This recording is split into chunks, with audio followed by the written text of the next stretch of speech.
यो बैठकको उद्घाटनको क्रममा मैले कमरेडहरुसँग राखेको थिएँ कि इतिहासको असाध्य संवेदनशील मोडमा हामी छौं र यो बैठकले लिने निर्णयहरूले हाम्रो पार्टी क्रान्तिको भाग्य भविष्य मात्रै होइन, साम्राज्यवादका विरुद्ध विश्व सर्वहारा आन्दोलनको भाग्य भविष्य पनि धेरै हदसम्म निर्धारित हुने स्थितिमा हामी छौं र हामीले त्यो महान उद्देश्यको निम्ति आफूले आफैलाई कति तयार गर्न सक्छौं, हामीले त्यो सर्वहारा आदर्शको निम्ति आफूलाई बदल्ने प्रतिज्ञा गर्न सक्छौं या सक्दैनौं भन्ने प्रश्न मैले राखेको थिएँ। सुरुमै अनुभूतिको पाटोबाट भन्नु पर्दा मलाई के महसुस भयो कमरेडहरु भने यो 3-4 दिनको बहसपछि यहाँ विचारको क्षेत्रमा, भावनाको क्षेत्रमा माने यति सुन्दर व्याख्याहरू भए। माने एउटा सौन्दर्य शास्त्रीले यसको बिम्ब, यसका यहाँ प्रयोग भएका प्रतीकहरू, कविताहरू, लयहरू, अभिव्यक्तिमा जो विविधता देखा पर्यो र विचारको जो उचाइ छुने यहाँ कोसिस भयो, मलाई बैठकको सुरुमा त म एक किसिमको भावमा थिएँ। स्वाभाविक रूपमा म संघर्ष गर्ने मुडमा थिएँ। वास्तवमा म अब आवश्यक पर्यो भने जत्रोसुकै संघर्ष गरेर म कमरेडलाई सीधा भाषामा भन्न चाहन्छु, नभएको भए म राजीनामा दिने मुडमा पनि थिएँ। यो पार्टी अब बन्ने प्रतिज्ञा गर्दैन भने, यो केन्द्रीय समिति उठ्दैन भने र त्यो छुनीतिर जाने होइन भने नैतिकताको आधारमा मैले राजीनामा दिनुपर्छ भन्ने सम्म पनि थिएँ र म संघर्षको मुडमा थिएँ र मैले संघर्ष गर्नुपर्छ। नेपाली सर्वहारा वर्गको निम्ति, नेपाली जनताको निम्ति, विश्व सर्वहारा वर्गको निम्ति र विश्वभरिका साम्राज्यवाद विरोधी जनताको निम्ति। अर्को भाषामा मैले विद्रोह गर्नुपर्छ भन्ने पनि मलाई भइराखेको थियो। त्यसकारण म असाध्य आक्रामक मुडमा चाहिँ प्रस्तुत हुने स्थिति मेरो बनेको थियो। त्यसो नगरिकन, त्यो विद्रोह र त्यो आक्रमण नभइकन, त्यो विचारको आक्रमण, भावनाको आक्रमण पनि, मुख्य कुरा चाहिँ आफूले आफैलाई बदल्ने, 21औं शताब्दीका चुनौतीहरूको सामना गर्न लायक एउटा नयाँ पार्टी निर्माण गर्ने, जसलाई नयाँ क्रान्तिको थालनी गर्ने भनियो। म त्यो मुडमा थिएँ कमरेडहरु। तर छलफल बहस अगाडि बढ्दै जाँदा र यो अन्तसम्म आइपुग्दा मैले आफूले आफैलाई फेरि अहिले असाध्य फुच्चे जस्तो फिलिङ भएको छ। मलाई अनुभूतिको कुरा गर्नुहुन्छ भने यति सुन्दर ढंगले यहाँ विचार र भावनाहरू व्यक्त भए, यति उचाइबाट व्यक्त भए, सबै जोड्दा त यो केन्द्रीय समितिको सबै भावहरू, प्रतिबद्धताहरू, प्रतिज्ञाहरू जोड्दा निश्चित रूपमा कोही पनि व्यक्ति त्यसको अगाडि फुच्चे हुन्छ। मैले अहिले महसुस गरिरहेको यति महान छ हाम्रो पार्टी, हाम्रो केन्द्रीय समिति, हाम्रा लिडरशिपका कमरेडहरू, हाम्रा कमान्डरहरू, हाम्रा जेनरलहरू भनौं, एउटा ठूलो लडाईँ सिद्धिया जस्तो, एउटा ठूलो मोर्चा भव्य सफलतामा टुङ्गिएको जस्तो र आफूले आफैलाई जुन अनुभूतिको साथ प्रस्तुत गर्ने मैले कोसिस गरेको थिएँ, त्यो अनुभूति अर्को ठाउँमा रूपान्तरण भए जस्तो, हामी सबै एउटैमा विलीन भए जस्तो। अब यहाँ कोही व्यक्ति विशिष्ट भन्ने केही पनि छैन। हामी सर्वहारा वर्गको, 21औं शताब्दीको सर्वहारा वर्गको यस्तो एउटा फ्युजन भयौं। हामी यसरी फ्युजन भयौं, यो केन्द्रीय समिति सिंगै यसरी फ्युजन भयो कि व्यक्ति हरायो। हामी सबै हरायौं। अब हामी कोही छैनौं। यो बैठकमा आउनुभन्दा अगाडि निश्चित रूपमा कमरेडहरुले असाध्य राम्रोसँग यहाँ व्यक्त पनि गर्नुभयो। हामी सबै कोही सिंहजुरा लिएर आयौं। हामी सबै आफ्नै आफ्नै योजनाहरू, आफ्नै आफ्नै हितहरू, आफ्नै चाहनाहरू र त्यसको निम्ति लड्ने ढंगले हामी आयौं। हामी अलग अलग भएर आयौं जस्तो लाग्छ।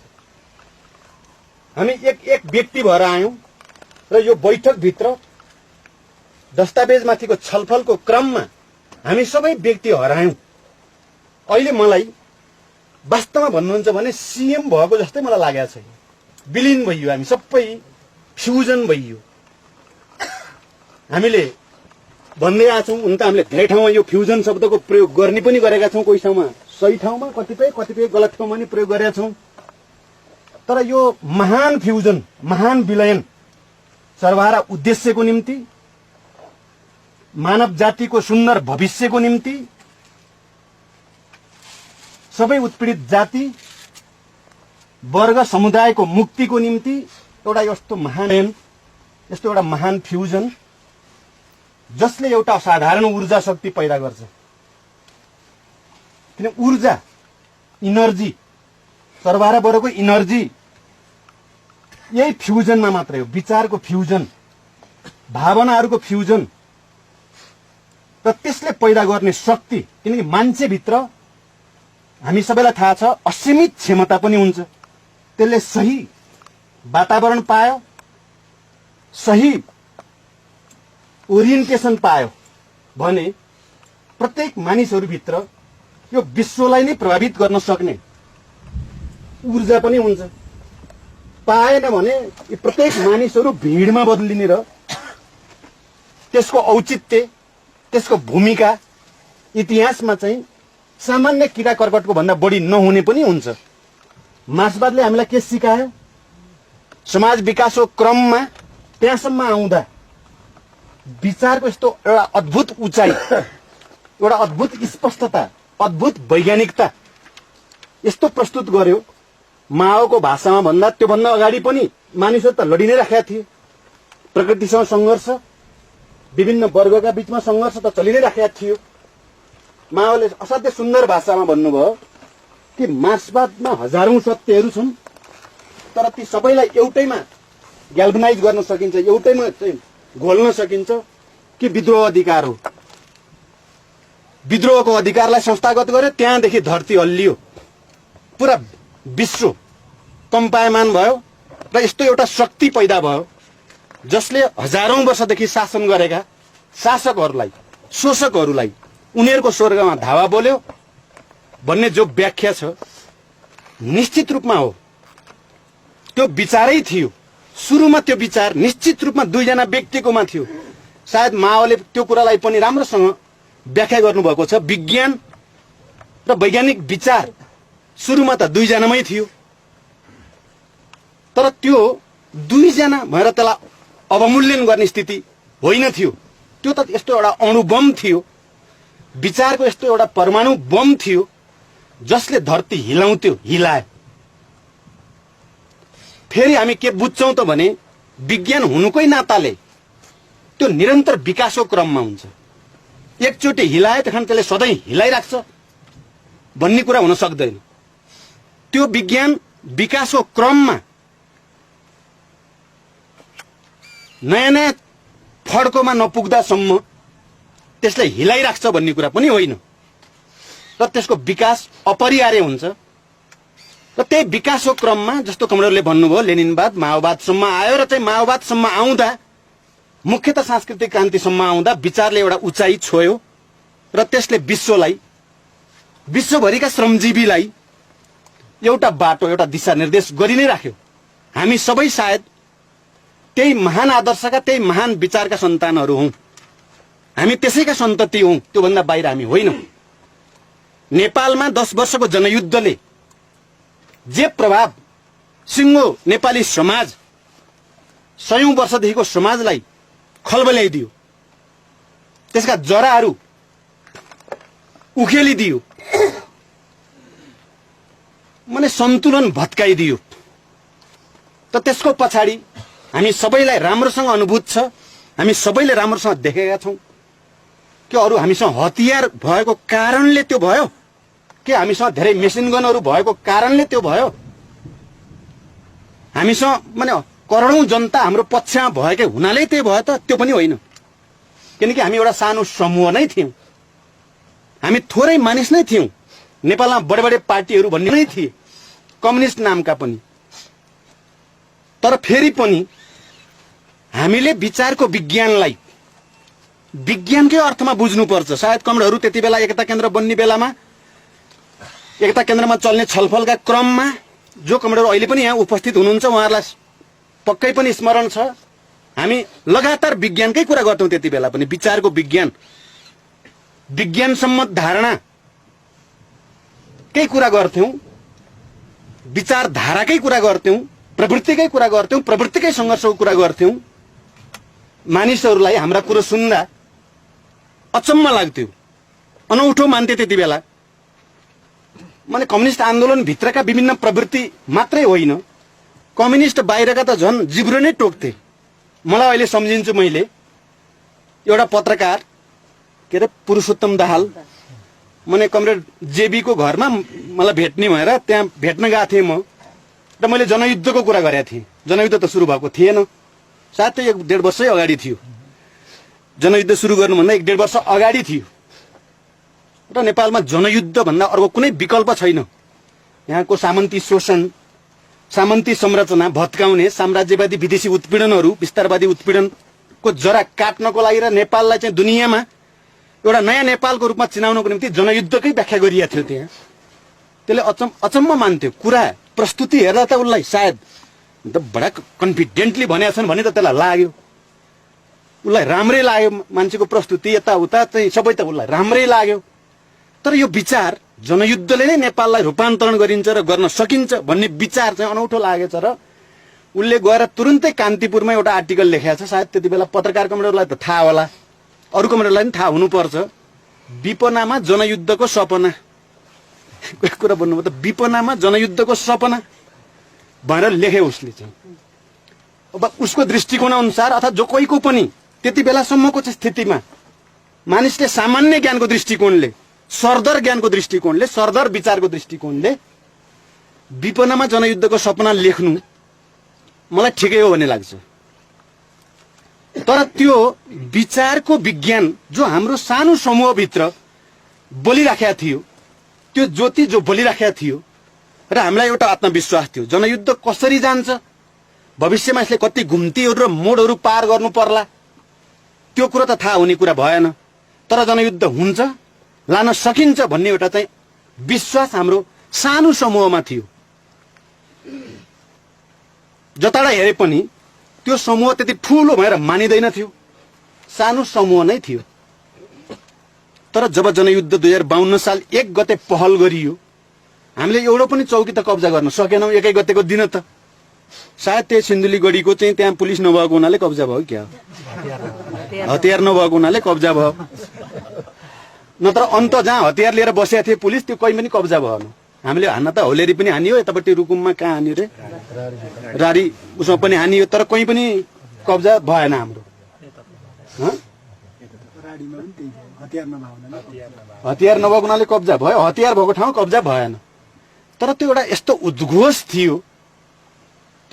उद्घोष थियो विज्ञान आधारित विचारको उद्घोष थियो त्यो उद्घोषले के गर्यो त भने हतियार कब्जा नभए पनि विचारका गोलीहरू विचारका रकेटहरू काठमाडौँमा प्रहार हुन थाल्यो र त्यसले सिङ्गो समाजमा तरङ्ग 15 दिन भित्रमै नेपालमा एउटा यस्तो ठुलो तरङ्ग यस्तो एउटा महान फड्को यस्तो क्रमभङ्गको त्यसले प्रतिनिधित्व गर्थ्यो त्यो आफ्नो गतिमा विकास हुनु अपरिहार्य थियो त्यो विकास भयो र यहाँसम्म आयो माने विज्ञानलाई हेर्यो भने ग्यालिलियोको कुरा गरे पनि न्युटनको कुरा गरे पनि माने तमाम वैज्ञानिकको कुरा गरे भने कयौंको त 100औं वर्ष लाग्यो त्यो विज्ञान साबित हुन त्यो विश्वले मान्न तर विज्ञान भइसकेपछि त्यसलाई मान्नु अपरिहार्य छ जुन चीज विज्ञान छ त्यो मान्न अपरिहार्य छ त्यसलाई मान्नै पर्छ दुनियाले त्यसलाई मान्छ ढिलो या छिटो त्यही विज्ञान विचारको विज्ञानको कारणले हामी अगाडि बढ्दै गयौं तर विचार विज्ञानका अरु सबै शाखा जस्तै विचारको विज्ञानको शाखा पनि निरन्तर प्रयोग र निरन्तर विकास र निरन्तर चाहिँ तपाईको ट्रायल एन्ड एरर भनौं न के भन्छ त्यसलाई प्रयोग गर्ने गल्ती हुन्छ त्यसबाट सिक्ने क्रमबाटै गुज्रिन्छ यो ट्रायल एन्ड एररकै मेथड जसरी अरु विज्ञानमा प्रयोग हुन्छ नि माने प्रयोगशालामा त्यो प्रयोगशालामा प्रयोग हुने विज्ञानको विकास पनि कुनै वैज्ञानिकको दिमागमा एकाएक आएर तुरुन्तै चाहिँ त्यहाँबाट एउटा चाहिँ अद्भुत र अचानक केही पनि भएको छैन हामीलाई त्यसको परिणाम हेर्दाखेरि त अद्भुत अद्भुत गर्यो विज्ञानले त भनिन्छ। तर विज्ञानको विकासको आफ्नो नियमलाई राम्रोसँग अध्ययन गर्ने जो कोहीले के देखिन्छ भने धेरै वर्षको मेहनतपछि, धेरै मानिसहरूको मेहनतपछि, धेरै प्रयोगको असफलतापछि मात्रै त्यो विज्ञानले फड्को हाने हुन्छ, त्यो नयाँ आविष्कार भएको हुन्छ, नयाँ अनुसन्धान भएको हुन्छ। समाज विज्ञान, विचारको विज्ञान पनि त्यो भन्दा बाहिर हुनै सक्दैन। तपाईँ हामी परिकल्पना मात्र गर्न सक्छौं, तपाईँ हामी आदर्शवादी ढंगले भन्नु मात्रै सक्छौं कि यस्तो महान विचार पैदा भइदिए हुन्थ्यो, हामी कहाँ हाम्रो यस्तो महान नेताहरू पैदा भइदिए हुन्थ्यो, हाम्रो पार्टी यस्तो भइदिए हुन्थ्यो, त्यस्तो भइदिए हुन्थ्यो। किनकि हजारौं वर्षको जो विचार संस्कारद्वारा यो समाज प्रशिक्षित छ भनौं, तालिम छ, त्यो अधिभूतवादी तालिममा छ। हामीले सहज बुझ्ने भनेको अधिभूतवाद हो, द्वन्द्ववाद चाहिँ होइन। तपाई हामी कोही पनि दैनिक जीवनमा सहजै बुझिने कुरा अधिभूतवाद छ, द्वन्द्ववाद चाहिँ बुझिने कुरो छैन अथवा बुझ्न सजिलो छैन। किन द्वन्द्ववाद बुझ्नको निम्ति त्यहाँ नयाँ नयाँ प्रयोग, नयाँ नयाँ संघर्ष, नयाँ नयाँ चाहिँ माने एउटा चाहिँ क्रमबाट गुज्रिनु पर्छ। तर माने शासक वर्गीय भनौं न, इतिहासले पैदा गरेको शासकीय चिन्तन त शासक वर्गको दर्शन, मान्यता, यो सबैले चाहिँ मान्छेलाई सरलीकृत रूपमा, असाध्य सहज एकाङ्गी रूपमा चीजलाई बुझ्ने र ढुक्क भएर बस्न सिकाएको छ। प्रगतिको निम्ति संघर्ष नगर्न सिकाएको छ। त्यसको असर मानिसको नशा नशामा भरिएकै छ। माने यो संसार कसरी बन्यो, भगवानले बनाए सिद्धियो कुरा, खिसा खत्तम। अहिले पनि तपाई हामी देख्छौं नि, साम्राज्यवाद यत्रो विज्ञानले यहाँसम्म विकास गर्दा पनि हामी इन्डियामा हेर्यो भने हरेक धर्मशालामा, हरेक चाहिँ माने एउटा धार्मिक उसमा चाहिँ लाखौं करोडौं मान्छे लैजानको निम्ति शासक वर्ग अहिले ती जनतालाई वैज्ञानिक चेतनातिर गयो भने त विद्रोह हुने रहेछ। उनीहरूले बुझेको छन् त्यो कुरा राम्रोसँग। कारण तिनीहरू अधिभूतवादी भइराखुन्, तिनीहरू पटमूर्ख भइराखुन्, तिनीहरूको चेतनामा विज्ञान नघुसोस् भन्नकै निम्ति पोपहरूको चाहिँ चुनाव हुने बेलामा माने कसरी भयो, इन्डियामा चाहिँ लाखौं हजारौं मर्छन् किच्चिएर, तै पनि त्यतै लैजानेतिर चाहिँ उनीहरूको किन चाहिँ माने जोड छ भन्दा त्यो अधिभूतवाद नै प्रतिक्रियावादीहरूको निम्ति, शासकहरूको निम्ति असाध्य राम्रो हतियार शासन गरिराख्नको निम्ति भने त्यसको ठिक खिलाफमा विज्ञानको माग के हो त भन्दा निरन्तर विचारको विकास। माओले भन्नुभयो कसरी हुन्छ त विचारको विकास? त्यो कुनै चाहिँ ऋषिमुनिले तपस्या गरेर हुने कुरा पनि भएन। त्यो कुनै चाहिँ पण्डित विद्वानले लाइब्रेरीमा